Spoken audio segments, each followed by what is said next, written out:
आज हम इस वीडियो में चर्चा करेंगे कि कितने सारे देश सिक्स्थ जनरेशन एयरक्राफ्ट पर काम कर रहे हैं, साथ में सिक्स्थ जनरेशन एयरक्राफ्ट की क्या क्या फीचर्स होने वाली है। तो वीडियो को लास्ट जरूर देखिएगा और चैनल को सब्सक्राइब जरूर कीजिएगा और बेल आइकन भी प्रेस कर दीजिएगा। तो सबसे पहले अमेरिका की बात कर लेते हैं। अमेरिका 2011 से ही सिक्स्थ जनरेशन एयरक्राफ्ट पर स्टडी करना शुरू कर दिया था और 2016 से इस पर काम चालू है।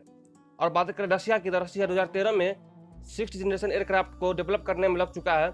इसका साफ मतलब है कि रशिया अमेरिका से जरा सा पीछे नहीं रहना चाहता है, जो कि अब तक 10 साल पीछे था। 2013 से अगर काम शुरू हो चुका है तो स्टडी और रिसर्च का काम भी काफी पहले से ही कर ली होगी। यूं ही नहीं, रशिया जो एयरक्राफ्ट बना रहा है वो एक रिसर्च के अनुसार वो एक पायलटलेस एयरक्राफ्ट बना रहा है। जापान ने 2010 में एक कॉन्सेप्ट पेश की थी जो सिक्स्थ जनरेशन एयरक्राफ्ट पर आधारित थी। इससे आगे की इन्फॉर्मेशन तो अब तक ऑफिशियली रिलीज नहीं हुई है, जैसे रिलीज होगी वैसे मैं आपको इन्फॉर्म कर दूंगा। चाइना भी सिक्स्थ जनरेशन एयरक्राफ्ट पर काम शुरू कर चुका है और यूं समझ लीजिए कि चाइना 2025 से ग्राउंडेड काम शुरू कर देगा और चाइना साथ में सिक्स्थ जनरेशन एयरक्राफ्ट की इंजन भी डेवलप कर रहा है।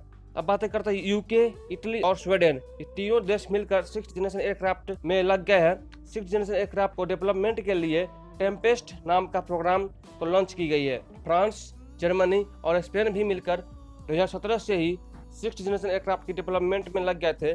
खास बात तो यह है कि रशिया, अमेरिका और चाइना को छोड़कर किसी भी देश के पास फिफ्थ जनरेशन एयरक्राफ्ट नहीं है या उससे जुड़ी अनुभव नहीं है। तो आने वाले समय में ये दिलचस्प होगा देखना कि कौन सा देश पहले इस रेस में विजय होता है। और अब बातें करते हैं सिक्स्थ जनरेशन एयरक्राफ्ट में आने वाली सभी फीचर्स की। तो सबसे पहले लेजर माइक्रोवेव बीम की बातें करते हैं। लेजर माइक्रोवेव बीम एक तरह का वेपन होगी, सबसे तेज गति से एक दिशा में भेजने में सक्षम है। जैसे कि आपने आयरन मैन की मूवी में देखी होगी, लेजर माइक्रोवेव बीम को काफी एनर्जी चाहिए होती है। अगर हम कंपेयर करें तो एयरक्राफ्ट में गिनती से 6 से 7 मिसाइल ही लगी होती है, वहीं हम लेजर बीम को कई बार यूज कर सकते हैं और ये खत्म भी नहीं होने वाली होती है जब तक इसे एनर्जी मिल रही होती है। बस इसे काफी इलेक्ट्रिसिटी की जरूरत होती है। ये टेक्नोलॉजी पायलट की स्किल्स और एयरक्राफ्ट की स्पीड पर ज्यादा डिपेंड करता है। दूसरी फीचर्स की बातें कर ले तो जहाँ फिफ्थ या 4.5 जनरेशन एयरक्राफ्ट में गिनती के 6 से 7 मिसाइल्स होते हैं, वहीं सिक्स्थ जनरेशन एयरक्राफ्ट में ये संख्या को इंक्रीज किया जा सकता है। नया लॉन्ग रेंज मिसाइल्स में फिट रहेंगे। छठी पीढ़ी के विमान डॉग फाइट नहीं करेंगे। इतना ज़्यादा सुपर मैनुअल और इसकी सुपर क्रूज स्पीड होने के कारण ये 300 किलोमीटर ज़्यादा की दूरी को पहले से ही दुश्मन को भाप लेंगे और उसे तबाह कर देंगे। कई सारे देश 300 किलोमीटर ज़्यादा की रेंज वाली मिसाइल्स पर काम कर रहे हैं। आने वाले समय में 12 से ज़्यादा मिसाइल्स फिट रहेगी छठी पीढ़ी के विमान में। तो तीसरी फीचर्स की बात कर ले तो वैसे तो एक एयरक्राफ्ट में कई सारे सेंसर्स होते हैं, सभी सेंसर्स का अपना अपना काम होता है। सिक्स्थ जनरेशन एयरक्राफ्ट में ऐसा सेंसर्स फ्यूजन होगा जो सभी सेंसर एक साथ मिलकर काम करेंगे, जो एयरक्राफ्ट को मजबूती देगा, साथ में पायलट को काफी मदद करेंगे, जिससे पायलट को सही इन्फॉर्मेशन मिलेगी। चौथे फीचर्स की बात कर ले तो इसमें बेटर स्टील्थ फीचर्स होंगी।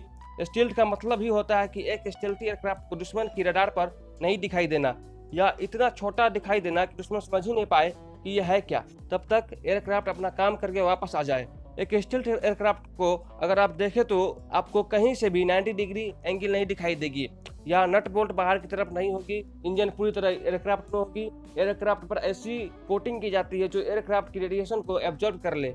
ये सब होने के बावजूद सिक्स्थ जनरेशन एयरक्राफ्ट में दुश्मन के रडार पर न दिखने वाली या बिल्कुल न दिखने वाली इन सारे फीचर्स की और इम्प्रूव किया जा सकेगा। अगली फीचर्स की बात कर ले तो इंजन, सिक्स्थ जनरेशन एयरक्राफ्ट के इंजन काफी छोटी होंगे और काफी थ्रस्ट भी पैदा करेंगे, जो कम फ्यूल में भी ज्यादा परफॉर्मेंस देगी। यह इंजन इतनी पावरफुल होगी जो 2000 किलोमीटर प्रति आवर से ज्यादा स्पीड वाले एयरक्राफ्ट को नॉन स्टॉप अपने काम करेंगे, वो भी बिना आफ्टर बर्नर यूज किए। हालांकि हाइड्रोजन गैस और फ्यूल सेल पर चलने वाली इंजन को डेवलप किया जा रहा है, पर माना जा रहा है कि टर्बोफैन और टर्बोजेट की कॉम्बिनेशन वाले इंजन फिट हो सकते हैं सिक्स्थ जनरेशन एयरक्राफ्ट में। टर्बोफैन इंजन ज्यादा फ्यूल इफिशिएंट होती है, वहीं टर्बोजेट इंजन सुपरसोनिक स्पीड में बेटर काम करती है। इंजन में मेंटेनेंस की काफी जरूरत पड़ती है, लेकिन सिक्स्थ जनरेशन एयरक्राफ्ट इंजन को इको फ्रेंडली और लेस मेंटेनेंस पर काम करने वाली बनाई जाएगी। अगली फीचर्स की बात कर ले तो सिक्स्थ जनरेशन एयरक्राफ्ट की सबसे बड़ी बात यह है कि इसकी एडवांस्ड फ्यूजन एवियोनिक्स सूट इतनी मजबूत होगी कि पायलट दुश्मन देशों की पूरी डिफेंस सिस्टम को जैम कर सकती है। इसकी जैमिंग कैपेसिटी दुश्मन को इतनी सारी गलत इन्फॉर्मेशन देगी कि दुश्मन भी सोच में पड़ जाएगा। एक और खासियत इसकी इनॉर्मस डाटा ट्रांसफर की होगी। इसका मतलब यह है कि सिक्स्थ जनरेशन एयरक्राफ्ट कहीं से भी और किसी से भी कम्युनिकेट कर सकेगा, चाहे वो शिप हो, टैंक हो, सैटेलाइट हो, ड्रोन हो या एयरक्राफ्ट हो इत्यादि। इसकी कम्युनिकेशन पूरी तरह कोडेड बेस्ड होगी और काफ़ी सिक्योर भी होगी। अगली फीचर्स की बातें करें तो 6th जनरेशन एयरक्राफ्ट ऑप्शनली आएगी। इसका मतलब यह है कि यह रिमोट कंट्रोल्ड भी हो सकती है, artificial intelligence controlled mission aircraft भी हो सकती है और मैन्ड एयरक्राफ्ट भी हो सकती है, यानी मैन्ड या अनमैन्ड दोनों हो सकती है। अगली फीचर्स की बातें करें तो इसमें वर्चुअल कॉकपिट माउंटेड डिस्प्ले होगी जो पायलट को 360 डिग्री व्यू देगी। जैसा कि आयरन मैन में आपने देखा होगा कि उनका हेलमेट 360 डिग्री व्यू देती थी। इसका फायदा यह होगा कि पायलट को केवल अपने मिशन पर ध्यान रखेंगे। जो मैं अगली बातें मैं आपको बताने जा रहा हूँ, यह मुझे बहुत पसंद है। 6th जनरेशन एयरक्राफ्ट अपने साथ कई सारे ड्रोन्स लेकर हवा में छोड़ सकते हैं दुश्मन को मजा चखाने के लिए।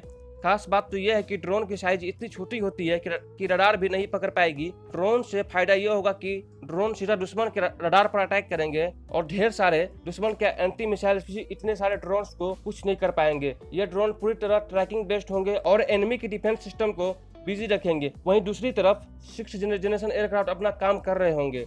इन सारे फीचर्स को देखकर आपको लग रहा होगा कि 6th जनरेशन एयरक्राफ्ट की साइज कितनी बड़ी होगी, तो आप बिल्कुल सही सोच रहे हैं। इसकी साइज बहुत बड़ी होगी, जो 12 से ज्यादा मिसाइल्स फिट होगी, ड्रोन फिट होंगे इत्यादि। तो आज के लिए बस इतना ही। आपको वीडियो कैसा लगा कमेंट में जरूर बताइएगा। चैनल को सब्सक्राइब किए बिना कहीं नहीं जाइएगा और बेल आइकन जरूर दबाइएगा।